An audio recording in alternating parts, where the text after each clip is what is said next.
In general, when you go to plug an external monitor into a Chrome OS device, whether it be a Chromebox or a Chromebook, things just work, unless it's 4K, and there are some things you need to know.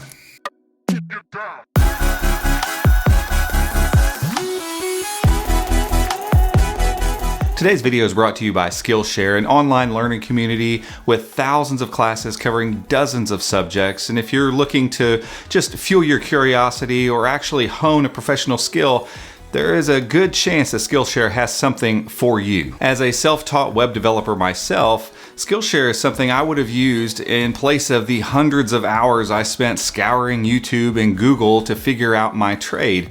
But now that I am in this profession in general, it provides now a way for me to continue learning and continue honing my skills as time goes on. And probably the best part of Skillshare is the price. At less than $10 a month, you're going to get access to professionals in the field you're in or the one you're curious in, and this is going to be way cheaper than traditional workshops and classes would be. If any of this sounds interesting to you, you can click the link down in the description, get started today, or just learn more about Skillshare. But if you do sign up, you can get started with a free 2-month trial today. So let's start off with what exactly is 4K. It basically is just telling you how many pixels are on your screen. You may have a 4K display or a 4K TV at home and never really knew what that meant. It's another word for ultra high definition, and that comes from the full high def screens that a lot of us have in our homes, and that comes from high definition that came even before that. So starting all the way down at HD, when we first started seeing high definition, we got out of the stone age of DVD players and all that kind of stuff. 1280 by 720 was a high definition screen. And then we kind of upped it really quickly right after that to 1920 by 1080. So that was kind of the standard high definition screen. Lots of screens used them. Even phones started using HD screens or full HD screens. We kind of had a step between that and 4K that never really made it into television or anything like that. So a lot of people have never seen quad HD, which meant exactly what it sounds like, 4 HD screens. So if we go back to HD being 1280 by 720, imagine 4 of those in one screen and you've got a quad HD 2560 by 1440. So the same premise goes for 4K or ultra high definition. You're taking full HD, which is 1920 by 1080, and putting 4 of those screens into one display, which gives you this crazy high definition picture at 3840 by 2160. Things look really crisp even on really large screens, and especially if you get down into a 20 to 30 inch monitor, you'd be hard pressed to even find a pixel on that thing. With all of those pixels comes a lot of tax on your processor. So whether it's Windows or it's Mac or it's Chrome OS, it doesn't really matter. All of those extra pixels that have to be pushed every single frame that gets refreshed in your operating system means that that CPU has to think a lot harder to do anything. And it doesn't matter what you're doing. You don't have to be gaming or watching a video.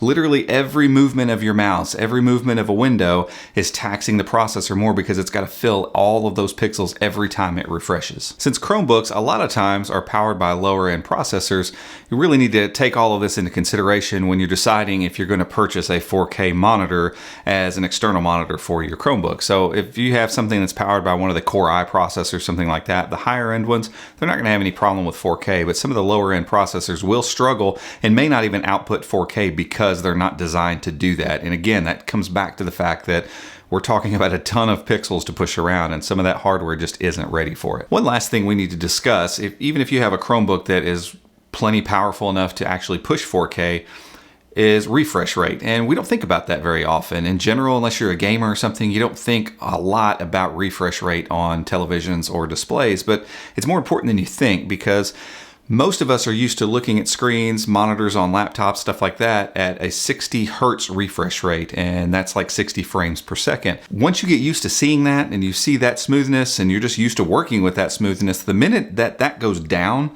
you're going to notice it, and it's kind of aggravating and it's strange, and things just don't look like they're running right. With HDMI in general, you can't get that kind of refresh rate. You're always going to be at 4K 30. You'll see that on kind of marketing materials and stuff like that. 4K 30 means 4K at 30 frames a second. And while that sounds like plenty, I mean, movies are 24 frames a second.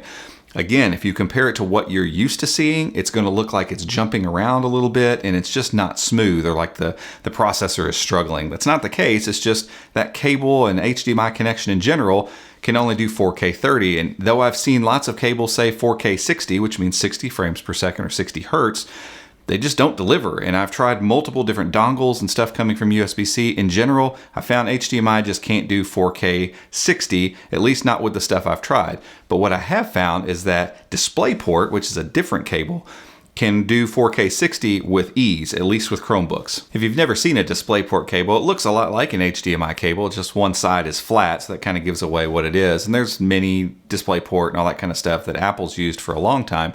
But in general, it looks kind of like an HDMI cable and does a lot of the same stuff. It probably was competing with HDMI when these first came out, and they're both kind of hanging around.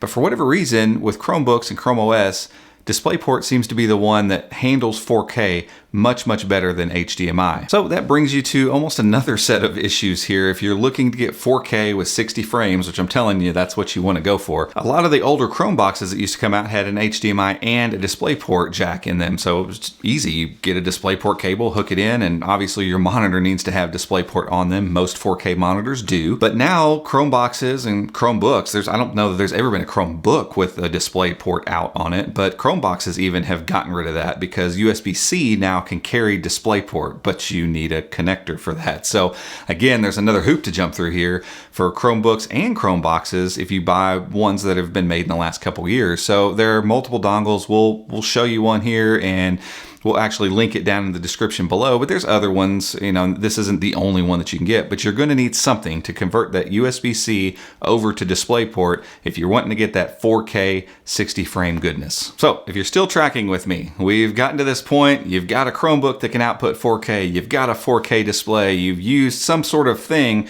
to get DisplayPort connected, so you've got those nice smooth frame rates.